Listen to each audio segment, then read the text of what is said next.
আমি সজীব ওয়াজেদ জয় বলছি। আপনারা জানেন, আপনারা নিজের চোখে দেখতে পেরেছেন যে জাতির জনক, জাতির পিতা বঙ্গবন্ধুর বাসা, সেই ঐতিহাসিক ৩২ নম্বরকে পুড়িয়ে ফেলা হয়েছে। এই প্রটেস্টার তো বলবো না, এই মব জাতির পিতার বাসাকে পুড়িয়ে ফেলায়।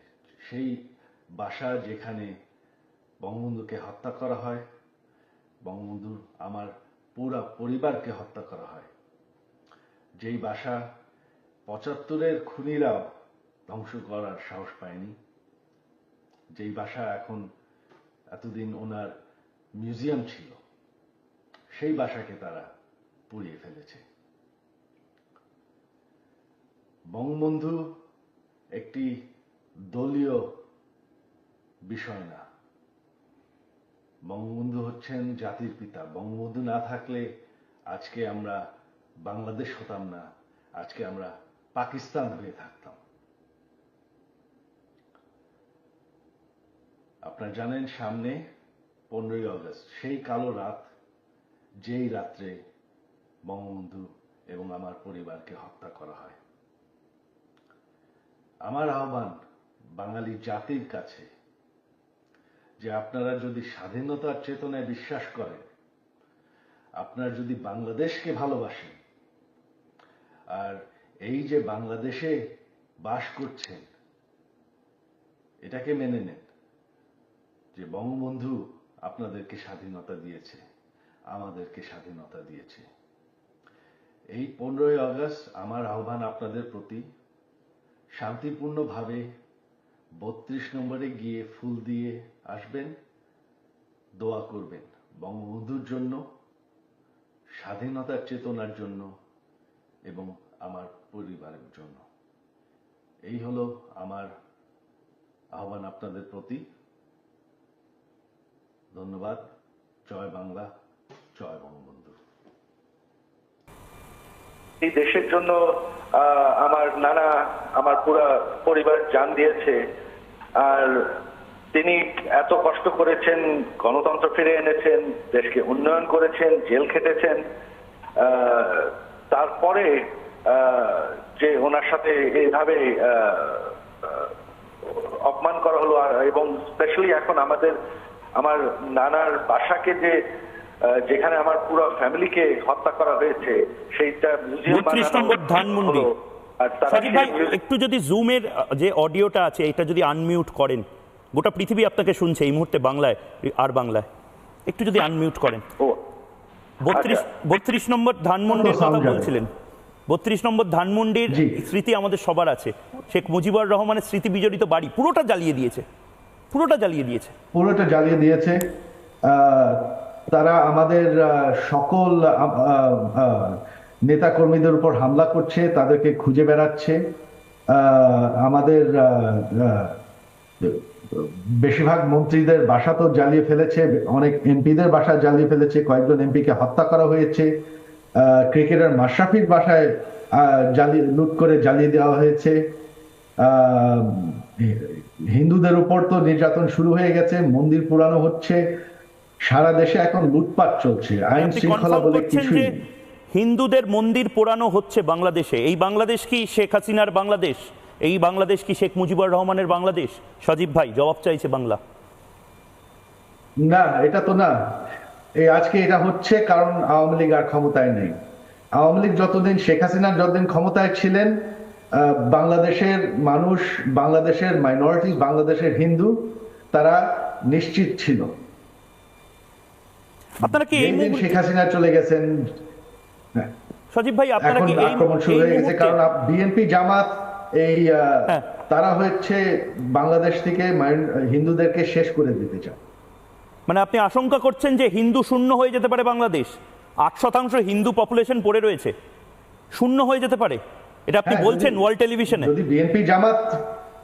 যদি বিএনপি জামাত ফের ক্ষমতায় আসে, সেটা তো হবেই। তারা তো যখন গতবার ক্ষমতায় ছিল, তারা চেষ্টা করেছিল। শেখ হাসিনা এই মুহূর্তে কোন দেশে যাবেন? ভারতে আছেন, কিন্তু কোন দেশে আপনার মা আলটিমেটলি যাবেন, থাকবেন? সেটা কোনো সিদ্ধান্ত নেওয়া হয় নাই। বর্তমান তিনি দিল্লিতে আছেন, আমার বোন দিল্লিতে থাকেন, তো তিনি ওখানে থাকবেন কিছুদিন। কোথায় আলটিমেটলি থাকবেন সেটা কোনো সিদ্ধান্ত নেওয়া হয় নাই। আপনারা বাংলাদেশে আর ফিরবেন না? আপনাদের ধানমন্ডির বাড়ি, ঢাকার এখন বাড়ি? বাংলাদেশে আমরা কিভাবে ফিরবো? আমাদের বাড়ি তো পুড়িয়ে ফেলেছে, আমাদের বাড়ি পুড়িয়ে ফেলেছে, আমাদের সকলের বাড়ি পুড়িয়ে ফেলেছে। তারা তো আমাদেরকে জানে মারার চেষ্টা করছে। এই বাংলার মানুষ যদি এটা চেয়ে থাকে, এখন আমরা কি করব? অভিমান, আমরা খুবই হতাশ। বাসায় না ফিরতে পারার অভিমান। সজীব ভাই, শেখ হাসিনা এক রাতের নোটিসে তাকেও এরকম ভাবে বাংলাদেশ থেকে চলে আসতে হলো। এতটা ভয়ঙ্কর মৌলবাদীদের আক্রমণ বাংলা জুড়ে।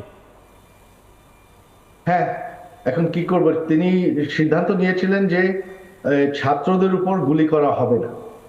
এখন তারা যেভাবে আক্রমণ করতে আসলো, তখন দেখা গেল যে ওনার পদত্যাগ করার ইচ্ছা ছিল, তিনি প্ল্যান করে ফেলেছিলেন পদত্যাগ করার একদিন আগেই। তবে ওনার প্ল্যান ছিল যে ভাষণ দিয়ে পদত্যাগ করে একটি কনস্টিটিউশনাল ভাবে যাতে একটা শৃঙ্খল ট্রান্সফার অফ পাওয়ার হয়, সেটা ছিল ওনার প্ল্যান। তবে তারা যখন গণভবনের দিকে আগানো শুরু করে, বারা ঘোষণা দেয় যে গণভবন আক্রমণ করবে, তখন আমরা সবাই, মা কিন্তু বাংলাদেশ ছাড়তে চাননি। আমরা পরিবারে আমরা তাকে দাবি করেছি যে না, তোমার বাংলাদেশ থেকে বেড়ে যেতেই হবে, কারণ এরা তোমাকে হত্যা করবে। মানে আপনার নানার মতন শেখ মুজিবুর রহমান, দাদুর মতন আপনার মাকেও হত্যা করা হতে পারে, এটা আশঙ্কা করেই শেখ হাসিনাকে আপনারা নিয়ে চলে যেতে বলেন? জি, আমরা ওনাকে কনভিন্স করি, ওনাকে আমরা বুঝাই। 45 মিনিট নাকি সময় দেওয়া হয়েছিল। কারা আসলে বিশ্বাসঘাতকতা করলো আপনার মায়ের সাথে?